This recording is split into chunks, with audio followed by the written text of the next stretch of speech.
I've spent years immersed in the world of Westeros, not as a casual viewer, but as a student of its intricate tapestry. And few characters within that world resonate as deeply or evolve as dramatically as Tyrion Lannister. He's more than just the witty imp. He's a study in resilience, a testament to the transformative power of suffering, and a constant challenge to our own preconceived notions about good and evil. This isn't just a recap of his journey, it's an exploration of the forces that forged him.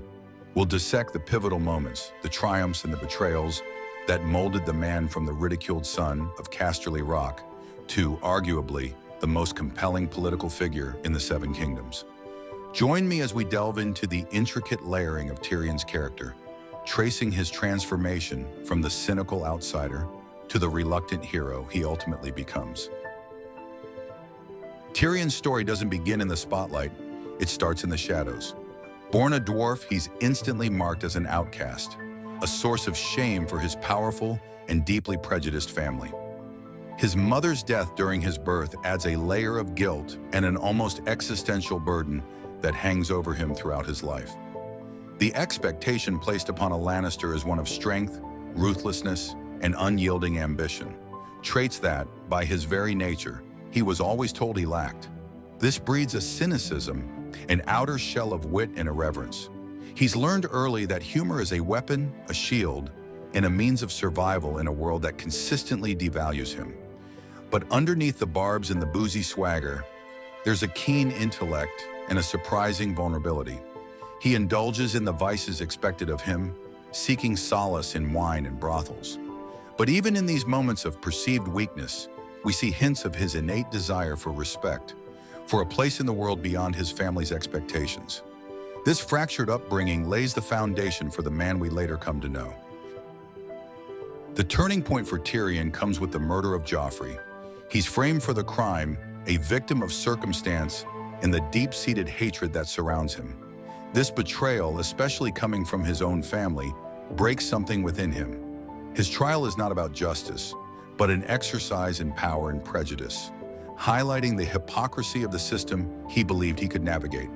His powerful speech at the trial reveals the depth of his pain and disillusionment. It is not just a defense, but an indictment of his family, of society, of the very game they all play. It is a moment of catharsis where he sheds the last vestiges of hope that he could find acceptance within his own family. He loses the naive optimism that fueled his earlier endeavors. His escape, aided by his brother, Jaime, takes him down a dark path, culminating in the murder of his own father. This act isn't about simple revenge, but a desperate attempt to sever the ties that have bound him to a life of torment. He burns bridges, leaving behind the world he knew. This is the moment where Tyrion embraces the outcast, fully and completely. Crossing the Narrow Sea is more than just a geographical shift. It's a symbolic rebirth for Tyrion. He finds himself in a place where his past, while still a shadow, doesn't define him entirely. He is drawn to Daenerys Targaryen, a leader who embodies the ideals of justice and compassion he's always yearned for. He sees in her a potential for real change, a chance to build a better world. He shifts from being a pragmatist in the game to shaping the game itself. He becomes her most trusted advisor, his pragmatism tempered by the hope Daenerys represents. This marks a new chapter in Tyrion's development, one where he's not fighting to survive but to build. His role as Hand evolves beyond court politics. He becomes the voice of reason, the check on Daenerys' more impulsive tendencies, a key influence in her rise to power. He's finally found a purpose beyond his family and his own survival. He's crafting a legacy of his own. The cracks in Daenerys' reign begin to appear.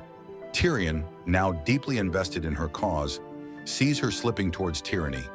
The ideals he championed begin to crumble, and the weight of their consequences falls heavily on his shoulders. The hopeful optimism he found begins to wane. This period tests his loyalty and his commitment to the greater good. He questions his own judgment, wondering if he supported the wrong person.